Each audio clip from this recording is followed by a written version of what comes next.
যে কোনো ধরনের উস্কানিমূলক ও মিথ্যা প্রতিবেদন থেকে বিরত থাকার জন্য সবাইকে অনুরোধ জানিয়েছে প্রধান উপদেষ্টা প্রেস উইংস ফ্যাক্টস। মঙ্গলবার মধ্যরাতে ফেসবুকে সিএ প্রেস উইংস ফ্যাক্টসের ভেরিফাইড পেজে দেওয়া এক পোস্টে এ ধরনের অনুরোধ জানানো হয়।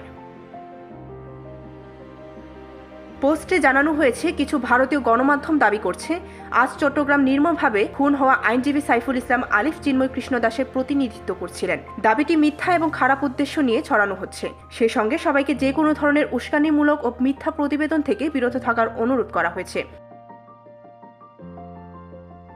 এতে আরও জানানো হয়, চিফ মেট্রোপলিটন ম্যাজিস্ট্রেট আদালতে চিন্ময় কৃষ্ণ দাসের জমা দেওয়া ওকালতনামায় দেখা যাচ্ছে অ্যাডভোকেট শুভাশিস শর্মা তার আইনজীবী।